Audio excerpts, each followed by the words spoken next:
Doctor, मी असं ऐकलंय तुम्ही बच्चनचे खूप मोठे फॅन आहात म्हणे. विषय का? अहो, त्यांचे पिक्चर बघितल्यानंतर नवीन आयुष्य जगण्याची उमेद भेटते. असे किती पिक्चर पाहिले तुम्ही? असे शेकडो पिक्चर बघितलेले. नाव सांगता येतील? हो मग नक्कीच सांगा. मनमोहन देसाई बरोबरचे अमिताभ बच्चनचे पिक्चर घ्या. अमर अकबर अँथनी, नसीब, कुली, मर्द, देशप्रेमी, परवरिश, सुहाग, गंगा जमुना सरस्वती, तुफान. प्रकाश मेहरा बरोबरचे जंजीर, मुकद्दर खान सिकंदर, लावारिस, नमक हलाल, शराबी, खून पसीना, हेराफेरी, जादूगर. यश चोपडा बरोबरचे दीवार, त्रिशूल, काला पत्थर, सिलसिला, कभी कभी, बंटी और बबली, वीर झारा. नंतर झूम बराबर झूम. नंतर मुकुल आनंद बरोबरचे अग्निपथ, हम, खुदा गावा. नंतर ऋषिकेश मुखर्जी बरोबरचे मिली, आनंद, चुपके चुपके, नमक हराम. नंतर बाकीच्या डायरेक्टर बरोबरचे भरू पिक्चर आहे. तसं बघायला गेलं तर इन्कलाब, सत्ते पे सत्ता, कालिया, शहनशाह, मेजर साहब. नंतर कोहराम, बडे मियाँ छोटे मियाँ, वक्त. नंतर अक्स, कभी खुशी कभी गम, जितेंद्र बरोबरचं गरी चाल, दिलकुमार बरोबरचे शक्ती, रमेश सिप्पी बरोबरची शोले, शान, शक्ती, अकेला. त्याच्यानंतर आर बाल्की बरोबरचे शमिताब, चिनिकम. नंतर पा पिक्चर. नंतर संजय लीला भन्साली बरोबरचा ब्लॅक. त्याच्यानंतर बंटी और बबली, सरकार राज, निशब्द, डिपार्टमेंट, राम गोपाल वर्मा बरोबरचे पिक्चर आहे. त्याच्यानंतर आरमान, नंतर बागबान, नंतर बाबुल, नंतर भूतनाथ रिटर्न्स. त्याच्यानंतर नवीन जे डायरेक्टर आहे आता नवीन आलेला ब्रह्मास्त्र, रणबीर कपूर बरोबरचा. आता प्रभास बरोबर येतोय कल्की नावाचा नवीन पिक्चर येतोय, कल्की. नंतर त्या बच्चननी साऊथचे जे रजनीकांत आणि कमल हसन त्यांच्याबरोबर पण त्यांनी पिक्चर केलेला आहे. रजनीकांत आणि कमल हसन बरोबरचा गिरफ्तार. नंतर रजनीकांत बरोबरचा हम पिक्चर. त्याच्यानंतर आता तो नवीन एक काहीतरी पिक्चर येतोय रजनीकांत बरोबरचा. त्यांनी जवळजवळ सर्व साऊथ इंडियन असो किंवा मराठी हिरो असो सर्वांबरोबर बच्चननी काम केलेलं आहे. नंतर मोहनलाल बरोबर त्यांनी राम गोपाल वर्मा की आग नावाचा पिक्चर केलेला आहे. नंतर तो चिरंजीवी बरोबरचा पण एक पिक्चर आहे त्याच्याबरोबर पण त्यांनी काम केलेलं आहे. त्याच्यानंतर आपला अक्षय कुमार, अब तुम्हारे हवाले, वतन साथियों. नंतर खाकी, ऐतबार. नंतर सत्ते पे सत्ता. नंतर इन्कलाब, आनंद पिक्चर, नमक हराम पिक्चर. राजेश खन्नाबरोबर काम केलं त्यांनी. नंतर ऋषी कपूरबरोबर पण त्यांनी बऱ्यापैकी पिक्चरमध्ये काम केलेलं आहे. त्यांनी अमर अकबर अँथनी, नसीब, नंतर कुली, नंतर आजुबा आणि नॉट आउट 102 तो पण पिक्चर केला ऋषी कपूरबरोबर त्यांनी. म्हणजे बच्चननी आतापर्यंत जेवढे हिरो आहे ते आतापर्यंत म्हणजे सर्वांबरोबर काम केलं त्यांनी. आणि बच्चनच्या शर्यतीमधले जे हिरो होते जे त्याच्यामध्ये आपण यांचा आवर्जून उल्लेख करू शकतो. राजेश खन्ना, शत्रुघ्न सिन्हा, विनोद खन्ना, शशी कपूर, ऋषी कपूर. नंतर हे जे पिक्चर आहे ऋषी कपूर झालं यांच्याबरोबरचे हिरो, बच्चन बरोबरचे पिक्चर हिरो घरी बसलेले. काहींचं निधन पण झालेलं आहे. पण आजही बच्चन ह्या स्पर्धेत टिकून आहे. आजही त्याच्या लाईफमध्ये इतकं चढ उतार आलेला होता. पहिले 15-16 पिक्चर त्याचे लागोपाठ फ्लॉप झालेले.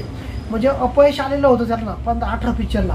पण त्यांनी त्याच्यावर मात केली आणि जंजीर मार्फत परत त्यांनी झंझावात चालू ठेवला. त्याच्यानंतर 80च्या काळात ते राजकारणामध्ये गेले. त्यांनी उत्तर प्रदेशचे मुख्यमंत्री हेमंत नंदन बहुगुणा त्यांच्यावर विजय मिळवला. नंतर राजकारणात त्यांच्यावर बोफोर्सचे आरोप झाल्यानंतर त्यामुळे पण एखादा माणूस डगमगून गेला असता. पण बच्चननी त्या काळात लगेच शहनशाह मार्फत त्यांनी कमबॅक केलं. शहनशाह त्या काळात बऱ्यापैकी हिट पिक्चर होता, तो सुपरहिट पिक्चर होता तो. नंतर त्याच्यातून परत बोफोर्समधून बाहेर आले. नंतर तिने ABCL नावाची कंपनी काढली होती. तर त्या कंपनीमुळे पण त्यांच्यावर खूप कर्ज झालं होतं. त्यांच्या प्रतीक्षा जलसा दोन्ही पण बंगल्याला नोटीस आल्या होत्या बँकांच्या. म्हणजे एकदम माणूस असा डिस्टर्ब झाला असा दुसरा एखादा असता तर. पण त्यांनी परत कमबॅक केलं. परत त्यांनी टीव्हीवर KBC नावाचं कोण बनेगा करोडपती मार्फत त्यांनी टीव्हीवर कमबॅक केलं. आणि परत त्यांनी यश चोपडाकडे गेले काम मागण्यासाठी. आणि यश चोपड्याने त्यांना मोहब्बतेमध्ये चांगला रोल दिला. आणि जसं 2000मध्ये त्यांनी कमबॅक रोल केला मोहब्बतेमध्ये, त्यावेळेस त्यांना फिल्मफेअर पुरस्कार भेटला. आणि 2000 ते आता 2024पर्यंत आजही अमिताभ बच्चन यांची गाडी सुस्वास्थ्य वेगाडी चालू आहे. आजही त्यांना काम भेटतं. आजही टी व्हीवर त्यांची ॲड 1 नंबर ॲड असते. आज कोणत्याच हिरोला एवढी ॲड नाही, त्यांना बच्चन एवढी ॲड भेटते. म्हणजे थोडक्यात एवढे हाल अपेष्टा, एवढे झटके, एवढे अपयश सर्व काही सहन करून एखादा माणूस आत्महत्या करून टाकतो. पण बच्चन शेवटी बच्चनचे गुणधर्म एक तो फक्त हिरो म्हणून त्याला नका तुम्ही कॅल्क्युलेट करा. आत्मविश्वास बघा, विल पॉवर बघा, त्यांच्यामध्ये खूप शिकण्यासारखं आहे. आजही ते टीव्हीवर पिक्चरमध्ये ॲक्टिंग दाखवता दारुड्याची, पण ते स्वतः ड्रिंक करत नाही, स्मोकिंग करत नाही, नॉनव्हेज खात नाही. त्यांना मायस्थेनिया ग्रेव्हिस नावाचा आजार आहे. त्यांचं लिव्हर पण ते कुलीच्या शूटिंगच्या वेळेस त्यांना अपघात झाला, त्यावेळेस त्यांचं लिव्हरसुद्धा त्यावेळेस रप्चर झालेलं आहे. त्यांचं लिव्हरचं पण प्रमाण, लिव्हर म्हणजे कमी झालेलं आहे त्यांचं. नंतर त्यांना स्नायू आखडण्याचा मायस्थेनिस ग्रेव्हिस नावाचा आजार आहे. परत त्यांचं मागे म्हणजे खूप आजार असताना, एवढा प्रॉब्लेम असताना हा माणूस आजही या वयामध्ये टिकून आहे. ही तसं बघायला गेलं तर हे मोठं आठवं आश्चर्य म्हणावं लागेल. मला असं वाटतं का ज्याला जीवनामध्ये अपयश येत असेल, ज्याला जीवनामध्ये हलापिष्टा येत असेल, तर त्यांनी बच्चनचा गुणधर्म नक्कीच घ्यावा. बच्चनचा हा अल्बम आहे का? हो, हा बच्चनचा. किती फोटो याच्यामध्ये? इकडं त्यांचे फोटो याच्यामध्ये. हो, लेख पण आहेत ना? हो, त्यांच्यावर लेख पण लिहिलेला आहे मी. आणि ते मला वाटतं हा मेनाच्या पुतळ्याला सूर्याच्या हो, तो तुमचा लेख खूपच गाजला होता. आणि याच्यात त्यांनी दाखवलेलं आहे आजही बच्चन एवढं त्यावेळेस कर्जबाजारी असताना आजही ते आशिया खंडातील सर्वात श्रीमंत व्यक्तींमध्ये त्यांचा उल्लेख होतो. ही तसं बघायला गेलं तर फार मोठी गोष्ट आहे. कारण त्यांनी त्यांच्या वय वर्ष 60व्या वर्षी बँक कर्ज देत नाही. 60 वर्षाच्या माणसाला त्यांनी 60व्या वर्षी त्यांच्या बँकेचं सर्व कर्ज नील केलं. आणि आज आशिया खंडामधल्या आज ते श्रीमंतांच्या यादीमध्ये त्यांचं नाव आहे. त्यांना भरपूर फिल्मफेअर भेटलेले आहे, भरपूर नॅशनल अवॉर्ड भेटलेले आहे. त्यांना अग्निपथ पिक्चरसाठी नॅशनल अवॉर्ड भेटलेले आहे. नंतर ब्लॅक पिक्चरसाठी भेटलेले, पा पिक्चरसाठी भेटलेले, नंतर पिकू पिक्चरसाठी त्यांना नॅशनल अवॉर्ड भेटलेले. फिल्मफेअर अवॉर्ड त्यांना बरंथनी पिक्चरसाठी, डॉन पिक्चरसाठी, नंतर ब्लॅक पिक्चरसाठी, नंतर पा पिक्चरसाठी त्यांना फिल्मफेअर अवॉर्ड भेटलेले. आणि ते म्हणजे स्टार ऑफ द मिलेनियम त्यांना म्हणता. बीबीसीने जे जाहीर केलेलं आहे का स्टार ऑफ द मिलेनियम, जे त्यांना जाहीर केलेलं आहे ते त्यांच्याकडे बघितल्यानंतर, त्यांचा स्टडी केल्यानंतर वाटतं आपल्याला का ही व्यक्ती खरोखर स्टार ऑफ द मिलेनियम आहे. आणि यांच्याकडून घेण्यासारखं प्रेरणादायक आहे. ते फक्त हिरो म्हणून मी त्यांची प्रेरणा घेत नाही, तर त्यांचं व्यक्तिमत्व तसं आहे.